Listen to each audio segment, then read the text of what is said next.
அன்பர்களே, அடுத்ததாக நான் சொல்லப் போகக்கூடிய பழமொழி ஆனைக்கும் அடிஜருக்கும். ஆனை என்றால் யானை. யானை உருவத்தில் மிக பெரியது, வலிமை மிக்கது.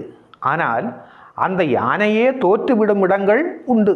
திருவள்ளுவர் கூட காலாள் களரில் நரியெடும் கண்ணஞ்சா வேலாள் முகத்த களிறு என்றார். போர்க்களத்தில் நூற்றுக்கணக்கான வீரர்களை கொன்ற யானையாக இருந்தாலும் கால்கள் அழுந்துகின்ற சேற்று நிலத்தில் நரி அந்த யானையை வெல்லும் என்பது இக்குறளின் கருத்து. கால்கள் அழுந்துகின்ற சேற்று நிலம் யானைக்கு உகந்தது அல்ல.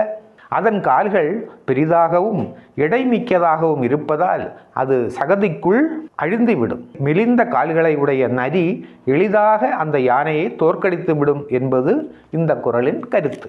அதுபோல எவ்வளவு பெரியவனாக இருந்தாலும் வலிமை மிக்கவனாக இருந்தாலும் சில நேரங்களில் மனிதனுக்கு எதிர்பார்த்த வெற்றி எல்லா சமயங்களிலும் கிடைப்பதில்லை. தோல்வி என்பது வெற்றியின் படிக்கட்டு. இன்று வாழ்வில் வெற்றி பெற்றவர்கள் எல்லாம் தொடக்கத்தில் ஏராளமான தோல்விகளை சந்தித்தவர்களே.